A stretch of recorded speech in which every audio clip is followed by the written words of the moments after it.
అద్వైత ఆత్మ విజ్ఞానాన్ని మనకు ఉపదేశం చేస్తూ ఉన్న గురువులందరికీ నమస్కారం చేసుకుని మన పోతన భాగవతంలో 4వ స్కందంలో చివరికొస్తూ ఉన్నాము. పూర్వ సఖుడి కథ పూర్తి చేస్తూ ఉన్నారు మన గురువు గారు.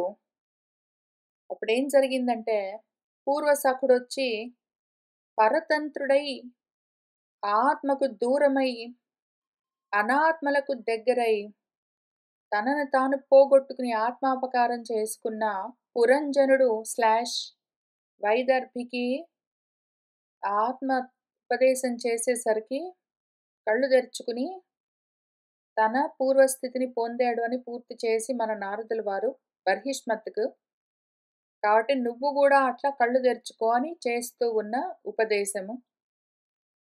అందులోనే ఆయన ఏం చెప్తున్నారంటే, కాబట్టి ఇదంతా కళ, మనము చూస్తూ ఉన్నది జగత్తుగా కనిపిస్తూ ఉన్నదంతా కూడా మనం కంటూ ఉన్నాం కాబట్టి కనిపిస్తూ ఉన్న కళ. దాన్ని వాసనతో సహా మనము ఉచ్ఛేదనం చేసుకోవాలి దాన్ని పూర్తిగానే. ఎందుకంటే కర్మ వాసన ఉన్నది అంటే అది కలగా కదులుతూనే ఉంటుంది. ఆ వాసన, ఆ మాయ వాసన మాత్రంగా ఉన్నా కూడా ఆ కళ నడుస్తూనే ఉంటుంది. ఇంక దానికి అంతు లేకుండా ఉంటుంది. ఎట్లా అంటే ఏదో నేను ఇప్పుడు జాగ్రత్త అవస్థలో ఉన్నాను. రాత్రి పడుకున్నాను. నిద్రపోతూ ఉన్న సమయంలో కలొచ్చింది. ఆ కళలో ఏవేవో పదార్థాలు నిజంగా లేవు. అవన్నీ అనర్థాలు. నిజంగా లేవు అవన్నీ. అయినా గూడా ఏవో ఉన్నట్టుగా అనిపించింది గదా! కానీ నిద్ర మేల్కునేసరికి అవన్నీ అనర్థాలు నిజంగా లేవు. ఉన్నాయనుకున్నాను. అవి నిజంగా పదార్థాలు కాదు అని ఎట్లా మనకు తెలుస్తుందో, అట్లా ఈ జాగృతన్న కలలో నుంచి కూడా మనం బయటపడాలి అంటే, వాసన మాత్రంగా గూడా ఈ మాయ ఉండడానికి వీల్లేదు. ఉంటే ఏం జరుగుతుంది అంటే, ఏదో రాత్రి నిద్రపోతూ ఉన్నాను, కలగన్నాను గదా! మళ్ళీ పొద్దునయింది లేచాను. ఆ కలలో నుంచి అంటే స్వప్నంలో నుంచి, ఆ స్వప్న అవస్థలో ఉన్న కలలో నుంచి బయటపడి, ఈ జాగృత అవస్థ అన్న కలలోకొస్తాను. ఇది ఇంకొక కలే. అదొక కల, ఇదొక కల. ఆ కలలో నుంచి ఈ కలలోకి, ఈ కలలో నుంచి ఆ కలలోకి వెళ్తూ ఉంటాను గానీ, అసలు ఈ మొత్తము అన్యంగా ఒకటి ఉన్నది అన్న మాయా కల కల్పితమేదున్నదో, అందులో నుంచి బయటపడ్డం అన్నది ఉండదు. చాలా కష్టమవుతుంది. కాబట్టి వాసనాక్షయము అత్యవసరమని చెప్తూ ఉన్నారు. ఇంకక్కడి నుంచి కొన్ని కొత్త పద్యాలు చూస్తూ వెళ్దాము. నరనాథ వినుము. స్వప్నంబు చందంబున అజ్ఞాన విలసితం బగుటం చేసి తివిరి మిథ్యాభూత దేహాదిగమునకు అరయన్ నివర్తన ఆయాసము ఏటికే అని ఒకవేళ నీకు క్వశ్చన్ వచ్చి అంటివేనియు అన్నావనుకో. అర్థంబు లేకున్నను అర్థి సోపాధికంపైన మనము వాంఛతో స్వప్నము వర్తింపన్ పురుషునిగా బూని జాగ్రత్ బోధచేన్ ఉపాధి చెడక స్వాప్నిక సంస్కృతి విడువనట్లు తత్వ విజ్ఞానమున అవిద్య నివృత్తి దార దేహ ఆదిక నివృత్తి తగులకున్నన్ తివుటన్ సంస్కృతి తాను నివర్తింపకుండును. నీకో క్వశ్చన్ రావచ్చు. నువ్వేమనొచ్చంటే ఓ రాజా, ఓ బర్హిష్మత్, ఇంత విన్నాక నీకొచ్చే క్వశ్చన్ ప్రాబబ్లీ రావచ్చు. నువ్వేమనుకోవచ్చు విను. స్వప్నంలో తోచినట్టుగానే అజ్ఞానం వల్ల, మాయ వల్ల విలసితమై ఉండడం చేత ఇవన్నీ మిథ్యాభూతాలే కదా! నువ్వేం జెప్పావు? కలలో కన్నా పదార్థాల్లాగా నిజంగా ఇవన్నీ యదార్థం గావు. ఇవన్నీ అనర్థాలు.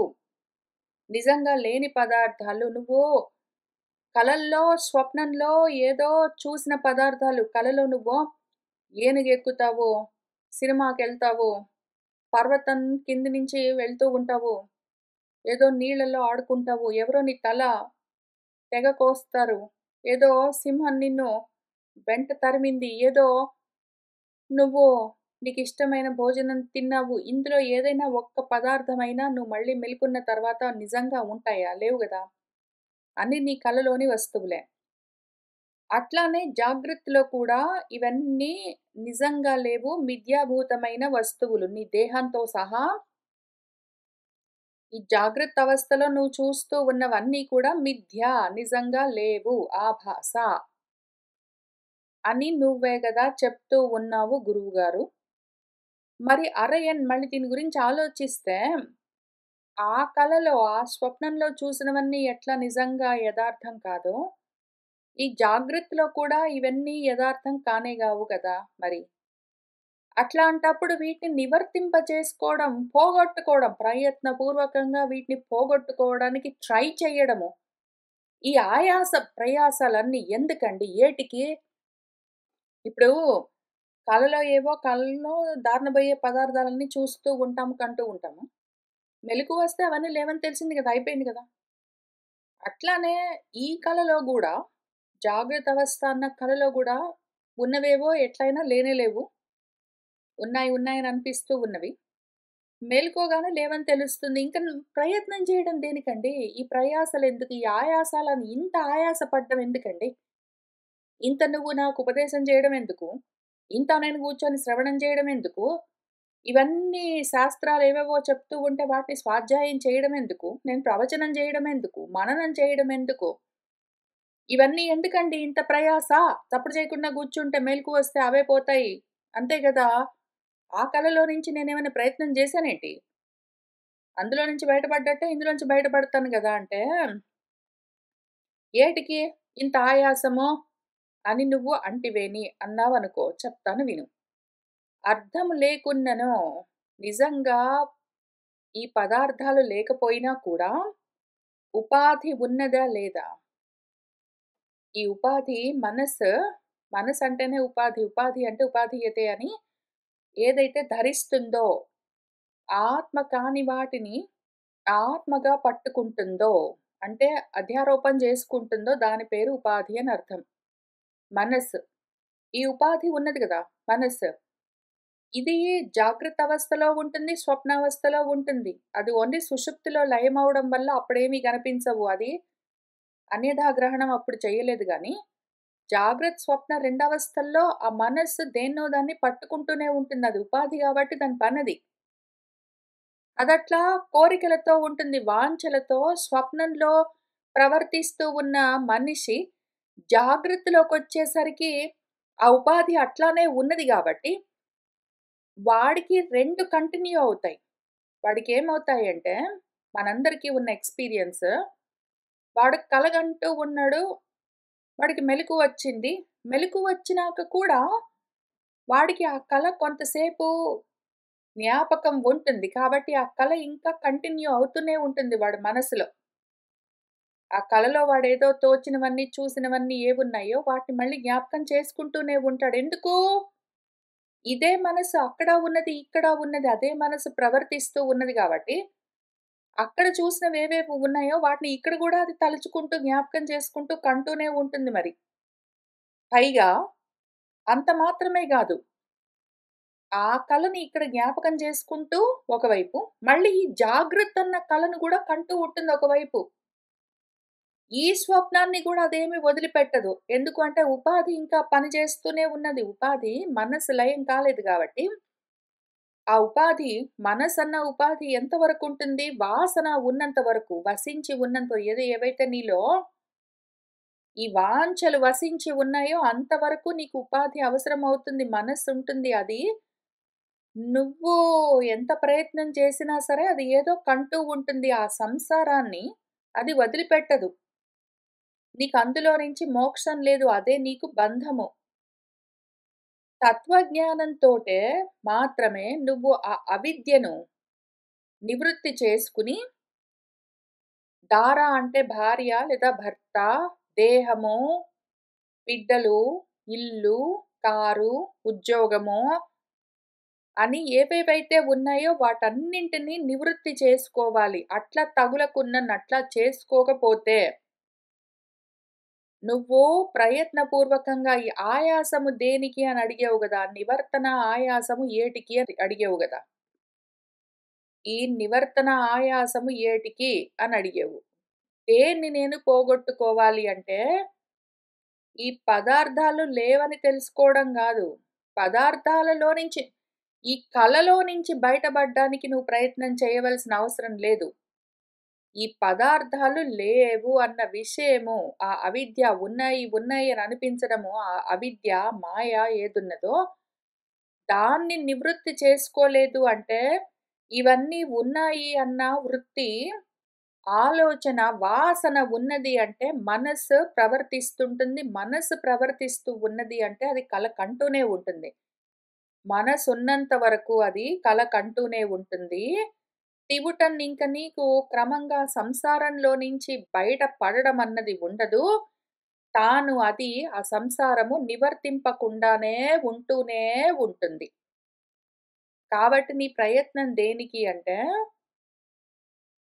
ఇదంతా కల. ఈ పదార్థాలు నిజంగా లేవు. ఇవన్నీ అనర్థాలు. యదార్థం ఒక్కటే అది నేనే. అన్న తత్వ విజ్ఞానాన్ని నువ్వు తెలుసుకుంటే, దానివల్ల అవిద్య తొలగితే, దేహం మొదలైన వాటి గురించిన ఆలోచన తొలగితే వాసన క్షయమవుతుంది. వాసన ఉచ్ఛేదనమవుతేనే మాత్రమే సంసారం నశిస్తుంది. ఘన పురుషార్థభూతమనగా తగు ఆత్మకు ఏ నిమిత్తమై ఒనరన్ అనర్థహేతువనన్ నూల్కొను సంస్కృతి సంభవించునో అట్లో అనయము తత్ నిమిత్త పరిహారకము అర్థి జగద్గురుడు అనంతనరిన వాసుదేవ పద తామరస స్ఫుట భక్తి ఆరయన్ మనకు కలుగవలసి ఉన్నది.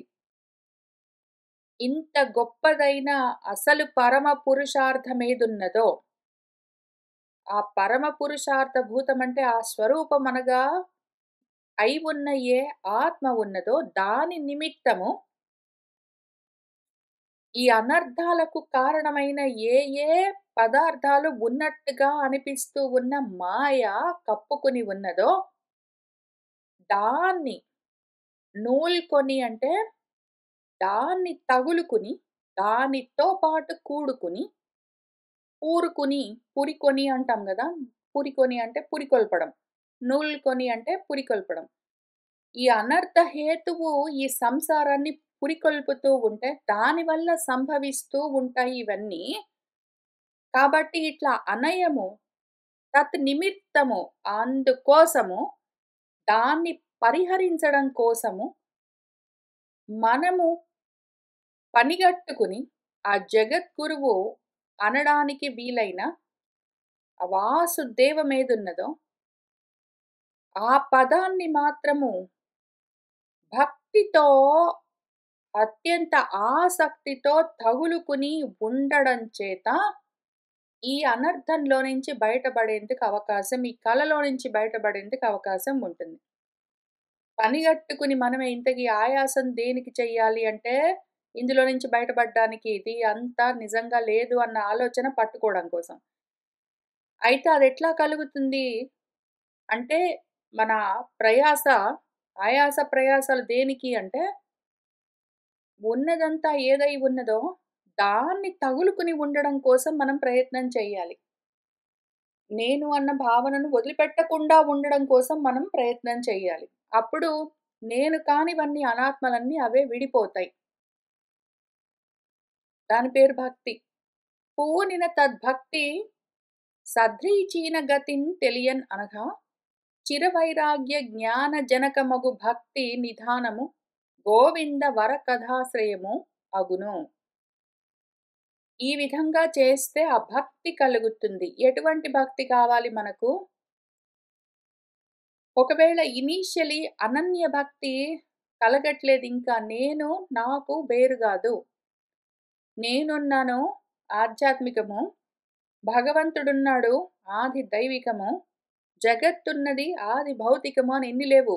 ఉన్నదంతా అనన్యం ఒక్కటే, ఏకం ఏవ అద్వితీయము అని తెలుసుకున్న భక్తి బాగుంటుంది. కానీ అంతవరకు ఇంకా రాకపోతే సద్రీచీనంగా ఉండాలి. సద్రీచీనము అంటే సన్నిహితంగా, స్నేహం. స్నేహం అంటే గూడా జిడ్డు తగులుకొని ఉండడం. నాకు సఖుడు. ఆత్మ నాకు సఖుడు. ఎందుకు అంటే ఇక్కడ చెప్తూ ఉన్నదే అది. పూర్వ సఖుడి కథ చెప్తూ దాన్ని పూర్తి చేస్తూ ఉన్నారు కాబట్టి, సద్రీచీనం అని చెప్పారంటే నాకు సఖుడు ఆత్మ అన్న ఉద్దేశంతోటే కనీసం దాన్ని గట్టిగా పట్టుకోవాలి. తర్వాత అది మళ్ళీ నాకు వేరుగా లేదు నేనే అని తెలుసుకోవచ్చు. ముందసలు ఆ ఆత్మ నాకు సఖుడు, నాకు సుహృత్, నాకు అత్యంత సన్నిహితము అన్న ఆలోచనే లేకుండా ఉంటే, నాలోనే నేనే అయి ఉన్న ఆ ఆత్మను వదిలిపెట్టి బయట ఏవేవో ఉన్నాయి అని వెతుకుతూ తిరిగితే అంతవరకు మనకు ఈ కలలో నుంచి బయటపడేందుకు అవకాశం ఉండదు. అందుకని ఆత్మ నాకు అత్యంత సన్నిహితము. నాకు సుహృత్, నా స్నేహితుడు, నా సన్నిహితుడు అన్న ఉద్దేశంతోటే తెలుసుకుంటూ ఉండాలి. అటువంటి భక్తి కలగాలి. ఎప్పుడైతే ఇటువంటి భక్తి కలుగుతుందో అప్పుడు చిరమైన వైరాగ్యము, జ్ఞానము ఈ రెండింటిని కలిగించే అవకాశం ఆ భక్తే ఇస్తుంది. ఇటువంటి భక్తి ఇప్పుడు ఎక్స్‌ప్లెయిన్ చేసుకున్న లాంటి భక్తి కలిగిందంటే ఆ భక్తితో వైరాగ్యం, దాంతో జ్ఞానం కలుగుతాయి. భక్తి కలిగితే జ్ఞాన వైరాగ్యాలొస్తాయి. భక్తి, జ్ఞాన వైరాగ్యాలు ఒక గ్రూప్. భక్తి కలిగితే జ్ఞాన వైరాగ్యాలొస్తాయి. భక్తి లేకపోతే జ్ఞాన వైరాగ్యాలుండవు. భక్తి లేకపోతే అంటే రోజుకి 4 గంటలు పూజలు చేస్తాను, గుళ్ళ చుట్టూ తిరుగుతాను, బొట్లన్నీ బెట్టుకుంటాను, నైవేద్యాలన్నీ ఇస్తాను, పద్యాలన్నీ చదువుతాను, గుక్క తిప్పుకోకుండా విష్ణు సహస్రం అంతా చదువుతానంటే ఇవన్నీ భక్తి గాదు. భక్తి అంటే ఆత్మకు తగులుకుని ఉండడము. అది నేనే అన్న ఉద్దేశంతో లేదా అది నాకు అత్యంత సన్నిహితము అన్న ఉద్దేశంతో, అది నా స్నేహితుడు, ఆత్మ నాకు స్నేహితుడు, నా సుహృత్ అన్న ఉద్దేశంతో అదే భావనను తగులుకుని ఉండడము. అదే భావనని తగులుకుని ఉండడం. ఆత్మ భావన చెయ్యడం పేరు భక్తి. అటువంటి భక్తి కలిగితే జ్ఞాన వైరాగ్యాలు కలుగుతాయి. ఇటువంటి భక్తి కలగాలంటే ఎట్లా కలుగుతుంది? ఇటువంటి భక్తి కలగాలంటే అదెట్లా కలుగుతుంది అంటే, అందుకని కథలు విను. ఈ కథలన్నీ ఎందుకు రాసారు? ఈ కథల్లో బెట్టి పూర్వసఖుడు, పురంజనుడు, ధ్రువుడు, పృథువు, కర్దముడు, కపిలుడు అని రకరకాల పేర్లన్నీ బెట్టి ఈ కథలన్నీ జెప్తూ ఉంటే, వింటూ వింటూ నువ్వు ఎప్పటికో ఒకప్పటికి డికోడ్ చేసుకోవడం మొదలుబెడితే ఎందుకు అంటే అదెట్లా డీకోడ్ చేసుకోవాలి, అందులో నుంచి తత్వాన్నెట్లా బయటికి తీయాలి, ఏదో ఆకులో నుంచి ఈనె పైకి తీసినట్టు ఎట్లా తీయాలి అని వాళ్ళే చూపిస్తారు. మన గురువులు, మన వ్యాసుల వారు పురంజనోపాఖ్యానాన్ని ఎట్లా అర్థం చేసుకోవాలి యథాతథంగా, యాథాత్మ్యంగా అని చూపించినట్టు చూపిస్తారు. అట్లా ఒకవేళ ఈ కథలు వింటూ, వింటూ, వింటూ అందులోని తత్వాన్ని పట్టుకుంటే భక్తి కలుగుతుంది. అటువంటి భక్తి కలిగితే వైరాగ్య జ్ఞానాలు కలుగుతాయి. భక్తి, జ్ఞాన వైరాగ్యాలు ఉన్నాయి అంటే ఇదంతా నిజంగా లేదు, ఉన్నది నేను అని తెలుస్తుంది. అప్పుడు వాసనాక్షయమయ్యి కలలో నుంచి బయటపడొచ్చు. ఇది మల్టీ స్టెప్ ప్రాసెస్. కాబట్టి కథల దగ్గర నుంచి మొదలుపెట్టి ఇంక అక్కడే కూర్చోకూడదు. మల్టీ స్టెప్ ప్రాసెస్ చాలా స్టెప్స్, చాలా మెట్లెక్కాలి. మొదటి మెట్టు కథలు వినడం. కథలు వినడం అనగానే కథ వినడం ఇంక అక్కడే మొదటి మెట్టు దగ్గర చతికిలబడి కూర్చుంటే, మిగిలిన మెట్లన్నీ ఎక్కడం మానేస్తే ఆత్మస్థితిని చేరడం అన్నది ఉండదు. కానీ ఇది మొదటి మెట్టు అని చెప్తూ ఉన్నారు. అసలు మొదటి మెట్టు బానే ఉంది గానీ, ఈ మొదటి మెట్టు కన్నా ముందు గూడా గ్రౌండ్ జీరో ఒకటుంటుంది. కథలు వినడం స్టెప్ 1. దానివల్ల భక్తి కలగడం స్టెప్ 2. దాని తర్వాత జ్ఞాన వైరాగ్యాలు అవన్నీ ఉంటాయి. అయితే ఈ స్టెప్ 1 కథలు వినడం కన్నా ముందు ఇంకొకటి దాంతో పాటే ఉండాలి. అదేమో చెప్తున్నారు చూద్దాం. కావునన్ అది తత్ కథ ఆకర్ణన గాన నిరతుడు విశ్వాస సంయుక్తుడునైన వానికి సంభవించును మరియును. ఆ కథలను ఇక్కడ వ్యాసుల వారు చెప్తూ ఉన్నవి, ఇవి ఆయన ఎక్కడి నుంచి తెచ్చారు అంటే ఉపనిషత్తుల్లో ఉన్నవి. ఉపనిషత్తుల్లో కూడా కథలు కథలుగా చెప్తారు. వాళ్ళ నాన్న వాళ్ళ కొడుక్కు చెప్పాడు, వాళ్ళ భర్త వాళ్ళ భార్యకు చెప్పాడు, వాళ్ళ స్నేహితుడు వాళ్ళ స్నేహితుడికి చెప్పాడు, వాళ్ళ గురువుగారు వాళ్ళ శిష్యుడికి చెప్పాడు అని కథలుగా చెప్తారు. వాటిని ఆకర్ణించాలి, వాటిని శ్రద్ధగా ఆలకించాలి. విని ఊరుకుంటే మళ్ళీ సరిపోదు. శ్రవణం చేయడము అంటే దిక్కులు చూసుకుంటూ కూర్చొని గోడ కానుకొని కాళ్ళు చాపుకొని వాళ్ళు వీళ్ళు చెప్తూ ఉంటే ఏదో వినడం గాదు. యాక్టివ్ లిజనింగ్ చేస్తూ, ఆ ఇన్ఫర్మేషన్ ప్రాసెస్ చేస్తూ, అసిమిలేట్ చేసుకున్న ఇన్ఫర్మేషన్‌ని గానము ఎవరికైనా చెప్పాలి కూడా. తత్కథా ఆకర్ణన జ్ఞానము అన్నదాన్ని మన తైత్తిరీయోపనిషత్తు స్వాధ్యాయము, ప్రవచనము అని చెప్పింది. నువ్వు విను, విన్నదాన్ని చెప్పు. చెప్పకుండా ఓన్లీ వినుకుంటూ కూర్చుంటే ఇంక జీవిత పర్యంతము ధృతరాష్ట్రుల్లాగా ఓన్లీ వినడం దగ్గర ఆగిపోతావు. అదెక్కడి నుంచి ఎక్కడికి వెళ్ళదు. ధృతరాష్ట్రుడు వింటాడంతే, దాన్ని ఆచరించడు, దాన్ని ఎవరికీ చెప్పడు. ఆచరించకపోవడం పెద్ద ప్రాబ్లము. చెప్పడం వల్ల లాభమేమి అంటే, వింటూ ఉన్న దాన్ని ఎవడికైనా చెప్పాలి అంటే, చెప్తూ ఉన్నవాడు ఎంతో కొంత దాన్ని ఆచరిస్తేనే చెప్పగలుగుతాడు. వాడసలు ఏది ఆచరించడు. ఊరికనే వింటాడు. విన్నదాన్ని విన్నట్టు ఇంకెవడికైనా చెప్తాడు అన్నది చాలా తక్కువుంటుంది. వాడు విన్నదాన్ని ప్రాసెస్ చేసి చెప్తూ ఉన్న సమయంలో, వాడు చెప్తూ ఉన్నదాన్ని ఎంతో కొంత ప్రాక్టీస్ చేస్తాడు. వాడు అభ్యాసం చేసి ఆచరిస్తాడు. అది ఆటోమేటిక్‌గా జరిగే లాభం. కాబట్టి విను, విన్నదాన్ని ఎవడికైనా చెప్పు. వింటూ చెప్తూ మధ్యలో దాన్ని ఆచరిస్తూ ఉన్నావనుకో, అప్పుడేం జరుగుతుంది అంటే దాని మీద విశ్వాసం కలుగుతుంది. అంటే శ్రద్ధ. భక్తి ఉన్నది అంటే శ్రద్ధ కూడా ఉండాలి. భక్తి, శ్రద్ధలు 2 కలిసుంటాయి జ్ఞాన వైరాగ్యాల్లాగా. భక్తి, శ్రద్ధతో పాటు ఉండాలి. ఫోకస్డ్‌గుండాలి. నీకు భక్తి ఉన్నది గానీ ఫోకస్ లేదనుకో. భక్తి ఉన్నది కానీ ఫోకస్ లేదు అంటే అదిగో ఇందాక చెప్పుకున్న లాంటి 4 గంటలు కూర్చొని పూజలన్నీ చేసి అక్కడున్నవన్నీ ఏదో విష్ణు సహస్రనామము మొత్తం 20 నిమిషాల్లో గుక్క తిప్పుకోకుండా చదువుతాను. లలిత సహస్రనామం 10 నిమిషాల్లో చదువుతాను. ఇంక అర్థం అయినా కాకపోయినా, నోరు తిరిగినా తిరగపోయినా, మంత్రాలకు అర్థం తెలిసినా తెలియకపోయినా, చేస్తున్న క్రియకు అర్థం తెలిసినా తెలియకపోయినా, మాత్రం చేస్తాను అంటే నీకు ఫోకస్ లేదక్కడ. శ్రద్ధ లేదు. శ్రద్ధకి విశ్వాసం అని ఒకటే గాదు, నమ్మకం అని ఒకటే కాదు దానికి అర్థము. శ్రద్ధకు ఫోకస్ అని గూడా అర్థమున్నది. ఒకవైపు విశ్వాసం ఉండాలి, ఒకవైపు ఏకాగ్ర చిత్తం ఉండాలి.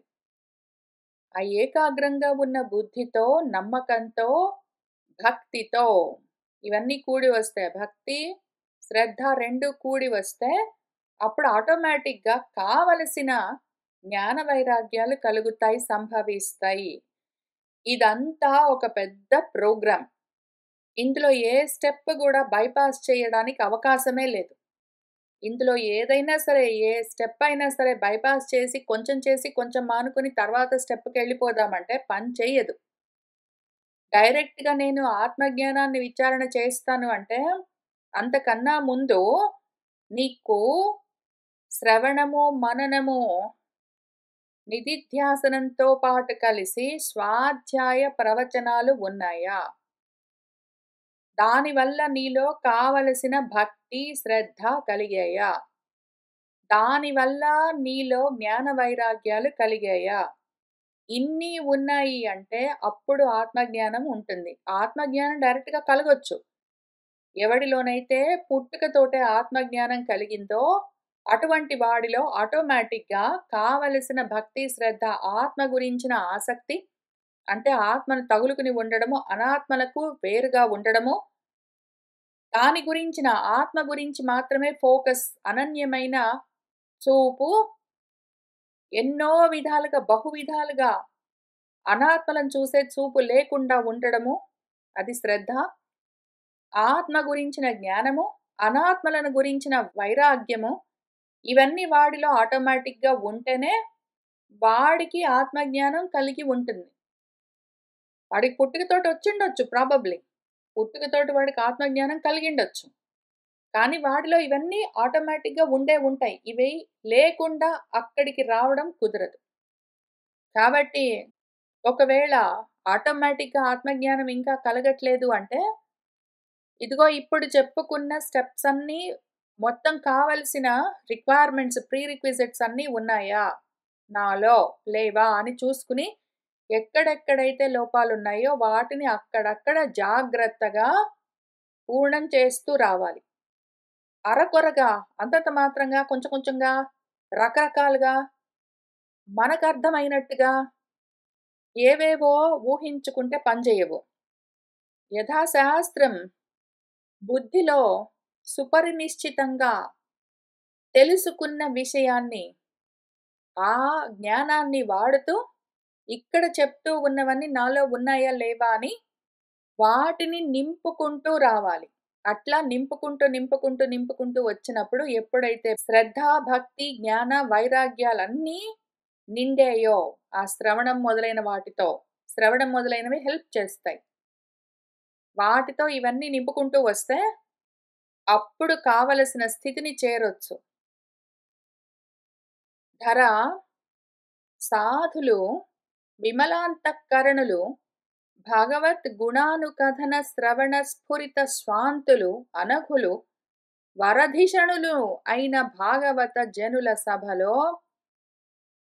సరసోదార మహాత్మ ముఖరితములకు మధు విరోధి కమనీయ గుణోత్కర సురుచిర చరితామృత పరిపూరిత వాహినులను పరమ ప్రీతిన్ మనమలరగ శ్రోత్రాంజలులను పానము చేయు పుణ్యులకు క్షుత్, తృష్ణ, ఘన భయ, శోక, మోహము మొదలైనవి అనయమును సోకకుండా ఉంటాయి ఓ అవనీనాథ.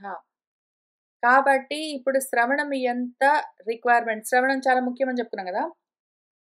శ్రవణం అన్న రిక్వైర్మెంట్ మనము ఫాలో అవుతూ ఉంటే శ్రద్ధ, భక్తి సరే కలుగుతాయి తర్వాత గాని, శ్రవణం ఎట్లా చేయాలి? దానివల్ల మనకి ఇమ్మీడియేట్‌గా తెలియవలసిన, మనకు వెంటనే తెలుస్తూ ఉన్న లాభాలు ఏమి అని ఇక్కడ చెప్తూ ఉన్నారు. మనలో శ్రద్ధ, భక్తి, జ్ఞానము, వైరాగ్యం కలిగాయా లేదా తర్వాత చూద్దాం. అసలు శ్రవణము చెయ్యమన్న పద్ధతిలో చేస్తూ ఉన్నామా లేదా? యథాశాస్త్రం యథా కర్తవ్యం బుద్ధౌ సుపరినిశ్చితం అర్థంతో కూడి యాక్చువల్‌గా శ్రవణం ఎట్లా చెయ్యమంటున్నారు అని తెలుసుకుని చేస్తున్నామా లేదా? అని మనము గుర్తించడానికి ఇక్కడ 2, 3 పద్యాలు చెప్పారు. వాటిని చూద్దాము. ఇది ఓన్లీ మనం ఇందాక చెప్పుకున్నట్టు గ్రౌండ్ జీరో. శ్రవణం ఎట్లా చెయ్యాలి అక్కడ. ఇంకా తర్వాత స్టెప్స్ చాలా ఉన్నాయి. అసలు శ్రవణం కరెక్ట్‌గా చేస్తున్నామా లేదా మనము? గుడ్డెద్దు చేలో పడ్డట్టు ఊరికినే బాడీ అక్కడ ప్రెజెంటింగ్ చేసి వింటున్నామా? యాక్టివ్ లిజనింగ్ చేస్తున్నామా లేదా? అని చూసుకోవడానికి ఈ పద్యాలు హెల్ప్ చేస్తాయి. చూద్దాం. ఈ భూమి మీద సాధువులుంటారు. అంటే సన్మార్గంలో ఉన్నవాళ్ళు. సన్మార్గంలో ఉన్న వాళ్ళకున్న లక్షణమేమి? విమలమైన అంతఃకరణం ఉంటుంది. వాళ్ళ అంతఃకరణంలో కోపము, క్రోధము, భయము, లోభితనము మొదలైనవి ఉండవు. కోరిక ఒక్కటి ఉన్నది అంటే క్రోధము, భయము, లోభితనము మొదలైనవన్నీ వచ్చి చేరతాయి.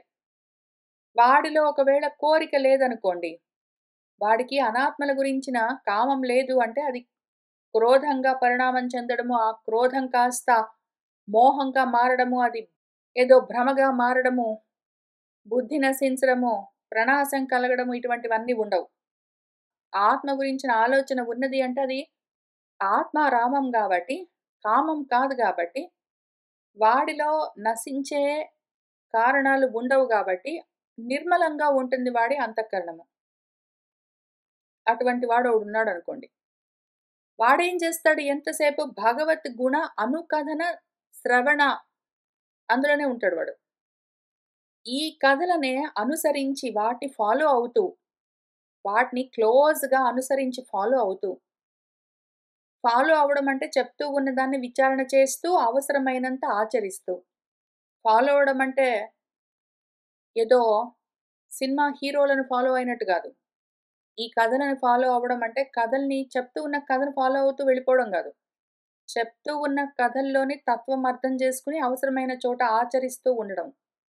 ఆ విధంగా ఆ గుణాలు చూపిస్తారు. గుణాల్లో తత్వమేమి అని దాన్ని తెలుసుకొని అనుసరిస్తూ ఆ కథనాలను కథలు కథలుగా చెప్తారు. ఆత్మతత్వం గురించి చెప్తూ ఉన్న సమయంలో ఆత్మతత్వాన్ని డైరెక్ట్‌గా మనకు ఇవ్వడానికి అవకాశం లేదు.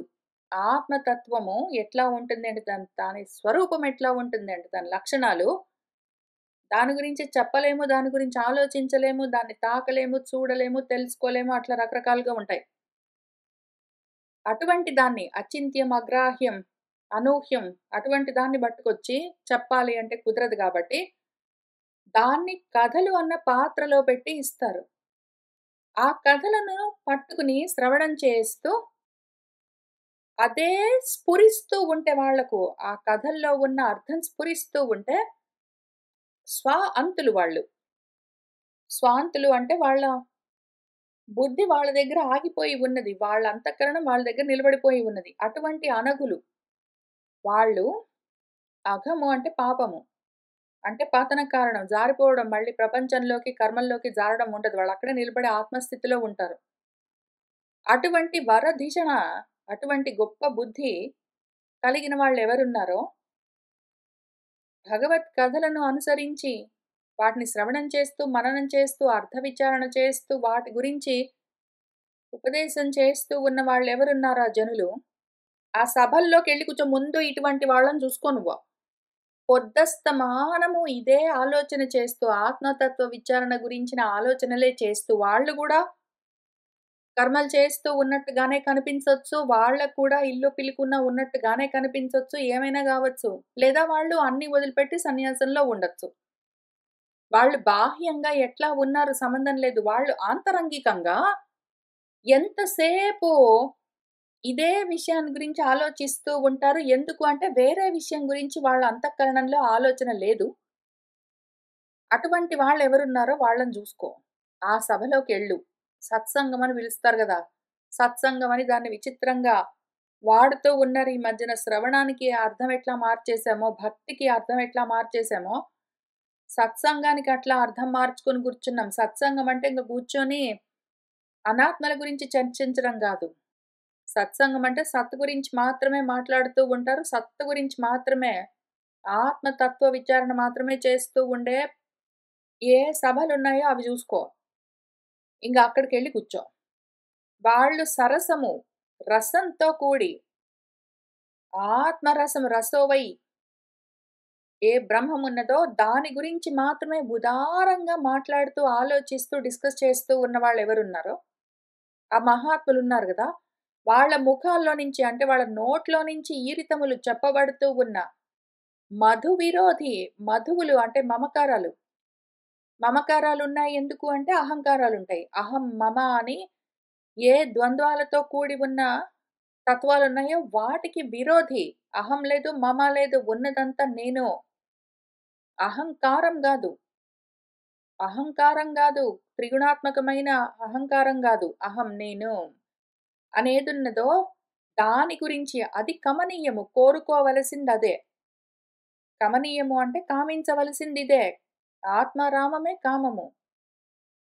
దాని గురించిన గుణాలను గురించి అవి ఉత్కర్షంగా ఉన్న సురుచిరము గొప్ప ప్రకాశంతో, ఆత్మ ప్రకాశంతో నిండి ఉన్న చరిత్రలే చెప్పవలసి ఉంటుంది. చారిత్రాలు. ఏవో కర్మలు చేసినట్టుగా, ఏవో గుణాలున్నట్టుగా చెప్పవలసి ఉంటుంది. ఎందుకు అంటే అదసలు నిర్గుణము, అదసలు అకర్మ. అది అవికారము, అగుణము. అటువంటి దాని గురించి చెప్పడం వేరే విధంగా కష్టం గాబట్టి, సగుణంగా, సవికారంగా కర్మల్లో బెట్టి గుణాలతో కలిపి చెప్తారు.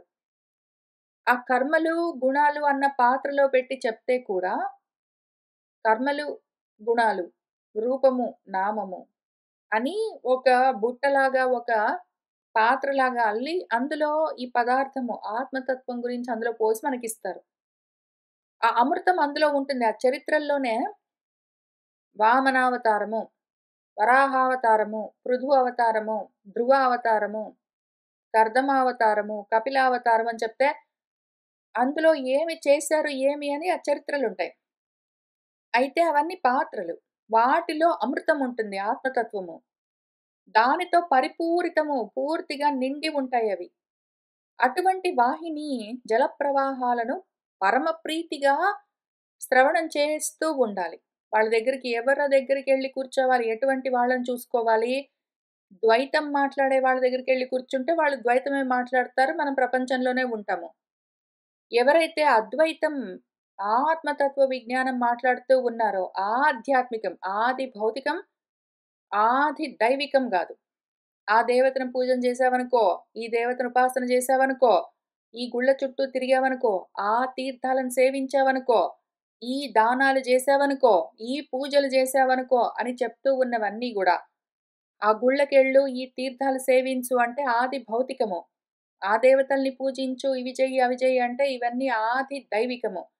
ఆది దైవికాలు, ఆది భౌతికాలు గాదు. ఓన్లీ ఆధ్యాత్మికం మాట్లాడే వాళ్ళెవరున్నారో చూసుకో. ఆ తర్వాత వాళ్ళు అదే మాట్లాడుతూ ఉంటారు గాబట్టి, వాళ్ళు చెప్తున్నది పరమ ప్రీతితో వింటూ ఉండు. ఎట్లా? ఉత్త పరమ ప్రీతే గాదు. మనసు అలరుతూ ఉండాలి. నీ మనసుకి ప్రీతి కలగాలి. నువ్వు పరమ ప్రీతిగా పోయి కూర్చుంటావు. కానీ కొంతసేపు వింటే బోర్ కొట్టిందనుకో, నీకు శ్రవణం సరిగ్గా చేయడం చేత కావట్లేదు అనర్థం. మనస్సు ఇంక దాంట్లోనే అలరాలి. అందులోనే తగులుకుని రమించాలి.